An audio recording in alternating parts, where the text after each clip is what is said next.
ladzina yanhauna 'anis su'. Aku selamatkan orang yang mencegah daripada perbuatan kejahatan tadi itu. Adapun kalau sudah ada pelaksanaan pencegahan, wa akhadna alladzina zalamu bi'adzabin ba'isin bima kanu yafsukun, baru adab itu akan turun kepada pelakunya.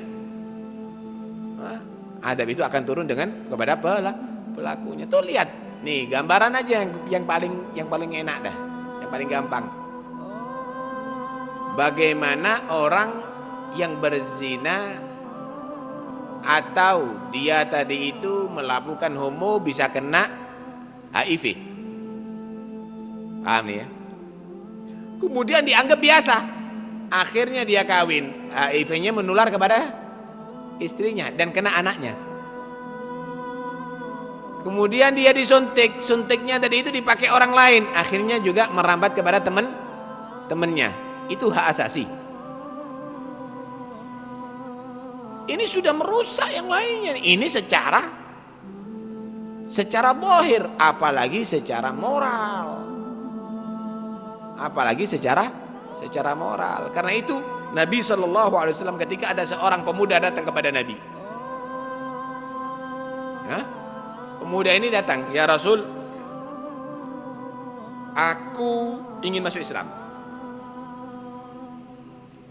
Dan aku siap melaksanakan ajaran Islam. Cuma aku ini hobinya zina.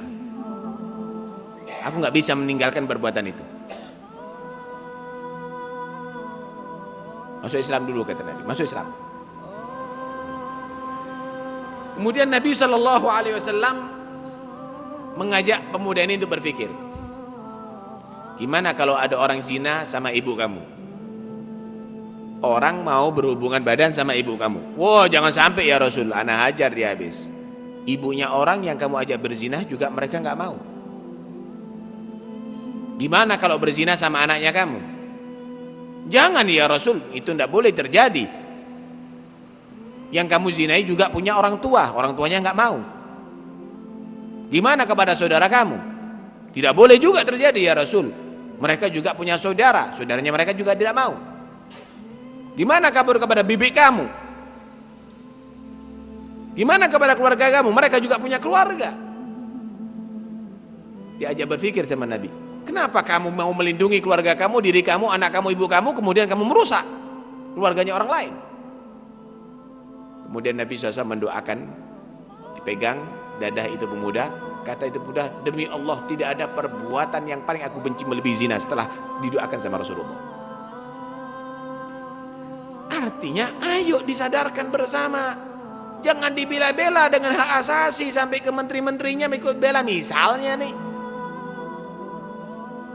sampai dibahasakan bahwa itu adalah haknya manusia. Mana hak? Ini bukan hak, ini hak setan nih untuk merusak manusia. Karena itu, ayo kita harus lebih kedepankan ajaran agama dalam kehidupan ini. Kita harus menjadi orang yang patuh dan taat kepada Allah dalam kehidupan ini. Dijamin siapa yang taat dan patuh kepada Allah dan Rasul, maka dia akan sukses dan berhasil. Wa man yuti'illaha wa rasulah faqad faza fawzan 'azima. Siapa orang yang taat kepada Allah dan Rasulnya, maka benar-benar dia akan menjadi orang yang sukses, orang yang berhasil dengan keberhasilan yang agung. Bukan hanya di dunia itu keberhasilan, bahkan nanti ada di akhirat dia akan masuk surga Allah. Ja'alna Allah wa iyyakum minal muti'in. Ja'alna Allah iyyakum min ahli mardatih. Ja'alna wa iyyakum min ahli jannatih. Amin ya rabbal alamin. Wassallallahu ala sayyidina Muhammad wa alihi wasallam. Alhamdulillah rabbil alamin.